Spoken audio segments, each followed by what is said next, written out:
class 10th. We are doing economic parts, chapter 2, sectors of Indian economy. This is part 5. The rest all the parts has been uploaded.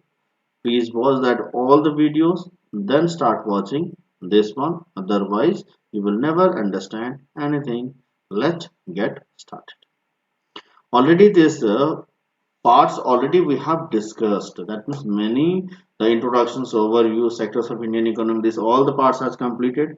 Today we are going to discuss division of sectors as organized and unorganized sector. So let's get started. As you know that division of sectors and organized sectors, sectors are majorly divided into three categories: primary, secondary, and tertiary. Based on the employment condition, these are further classified as an organized and unorganized. Already we have seen a flow chart in it. The organized sector is one that is incorporated with the appropriate authority of government and follows its rules and regulations. What is organized sector? Which authority of government and follows rule regulations. In the contrary, on the contrary, the unorganized sectors can be understood as a sector which is not incorporate with the government and thus no rule are required to be followed. यहाँ पे कोई rule follow नहीं होता, right? While the former is related to business, government, industries involving large scale operations, the latter include small scale operations, which is trades, private business, etc. These all are coming into the unorganized sector. There is a slight difference between organized and unorganized sector. So let's see briefly what it is. This we can see first definitions of organized and unorganized. Then we will see a comparison chart. Then we will see the conclusion. With this we will complete this topic. Right. So let's see the definitions. The sector which is registered with the government is called organized sector. In this sector, people get assured work and the employment terms as fixed and regular.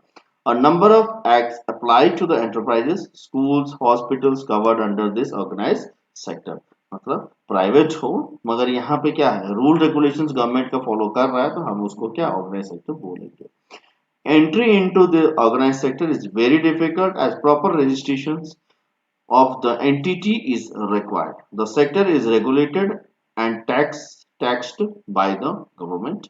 There are some benefits provided to the employees working under organized sector, like they get the advantage of job security, add-on benefits are provided, add-on benefits are provided like various allowances and prerequisites. They get a fixed monthly payment, working hours, and high-con salary at regular interval. This is organized sectors. Then unorganized sector, the sector which is not registered with the government and whose term of employment are not fixed and regular is considered as unorganized sector. In this sector, no government rules, regulations are followed. Entry to such sector is quite easy as it does not require any affiliations or registrations. The government does not regulate the unorganized sector and hence taxes are not linked. This sector includes those small enterprises, workshops where there are low skill and unproductive employments are there. जैसे कि छोटे से puncture दुकान में कोई बंदा काम कर रहा है. The working hours of the workers are not fixed. Moreover, sometimes they have to work on Sunday and holidays. They get daily wages for their work, which is comparatively less than the pay prescribed by the government. This is the definitions of unorganized sectors. Then comparison between organise and unorganise sectors meaning के base में हम इसको comparison करें तो जो हमने already पढ़ा वो चीज है यहाँ पे governed bye definitely various act factory act bonus act PF act minimum wages act ये सब ऑर्गेनाइज सेक्टर में लगेगा और ऑर्गेनाइज सेक्टर में कुछ भी नहीं लगेगा गवर्नमेंट रूल्स स्ट्रिक्टली फॉलोड और ऑर्गेनाइज सेक्टर में not followed remunerations regularly monthly salary मिलता है यहाँ डेली वेजेस मिलती है जॉब सिक्योरिटी यहाँ है यहाँ नहीं है वर्किंग आवर्स फिक्स्ड होता है या नॉन फिक्स्ड होता है overtime workers are paid free what remunerations for overtime, no provisions for overtime.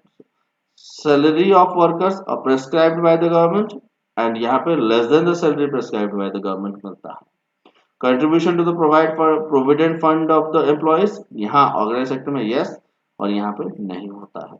Increment in salary once in a while और यहाँ पे रेयरली कभी कभार होता है.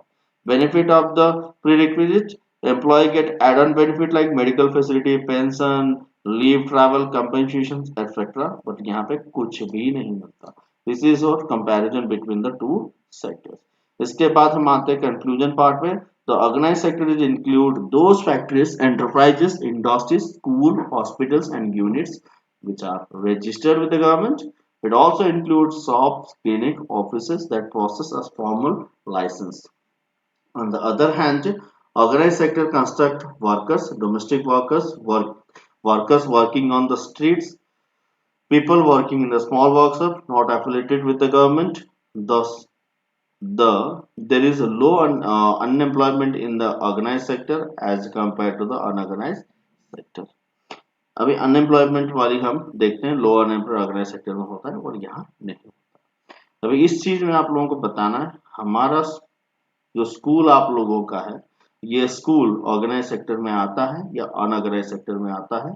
आप सभी को इसका आंसर देना है. जैसे कि कोई हॉस्पिटल जैसे हॉस्पिटल जो प्राइवेट है वो ऑर्गेनाइज सेक्टर कहलाएगा या अनऑर्गेनाइज सेक्टर कहलाएगा वो आपको बताना है. देन रेलवे ऑर्गेनाइज सेक्टर कहलाएगा या अनऑर्गेनाइज सेक्टर कहलाएगा. ऐसे कुछ क्वेश्चंस के आंसर्स आप लोगों को बना के मुझे देना है. कुछ ऑर्गेनाइज सेक्टर्स के एग्जांपल्स कुछ अनऑर्गेनाइज सेक्टर के एग्जांपल्स आप लिख के मुझे पोस्ट करेंगे. Okay so with this thank you very much for watching. Stay tuned, stay blessed.